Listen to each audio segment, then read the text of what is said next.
Lord, salamat sa magandang gising. Panginoon, maraming salamat sa bagong araw. Maraming salamat sa bagong pag-asa na nasa aking puso ngayon. Maraming salamat sa magandang gising na iniregalo mo sa akin ngayon. Salamat sa bagong araw na ibinigay mo sa akin ngayon. Alam kong mararamdaman ko na naman ang iyong guidance sa aking buhay.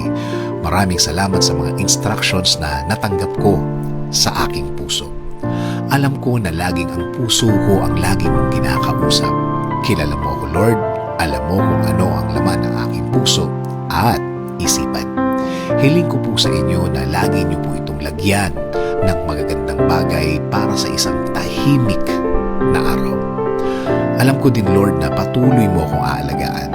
Tulad ng mga nakaraang mga araw na nagdaan kung saan naramdaman ko ang iyong pag-aalaga na bahagi ng iyong pagmamahal sa akin.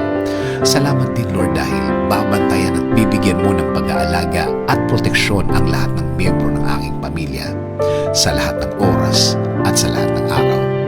Oo, may mga problema din akong mararanasan pero sa blessings niyo pa rin ako magfo-focus hanggang sa matapos ang aking araw na yun. At tulad kahapon at noong mga nakaraang mga araw, I know that you will provide for me. I know that you will take care of me. I know things will be better and okay compared yesterday, Lord.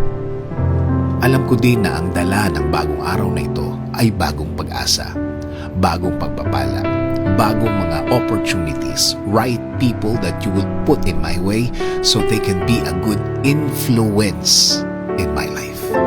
Salamat din, Lord, sa mga bagong bagay na aking matututunan sa araw na ito. Alam kong patuloy mo akong bibigyan ng mga bagay at aral na makakatulong sa aking pagkatao.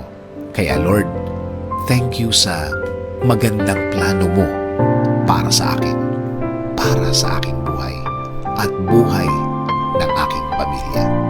Alam ko na ang plano mo ay mas mabuti at mas maganda sa aking plano. Inio-offer ko po sa inyo ang buong araw ko. Bigyan niyo po ito ng blessings. Bigyan niyo po ako ng bagong wisdom. Bigyan niyo po ako ng bagong kaalaman para sa ikabubuti ng aking buhay. Kapag Diyos ang kakampi mo, wala kang dapat ipangamba. Sa bawat pagsubok, tandaan mong hindi ka nag-iisa. Siya ang iyong lakas at gabay. Kaya anuman ang pinagdadaanan mo ngayon, huwag kang matakot dahil kasama mo ang Diyos sa bawat hamon ng buhay. Highway na tawag ba mag-risk ka?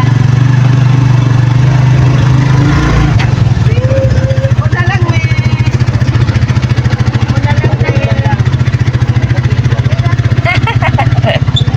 para ni sa karing.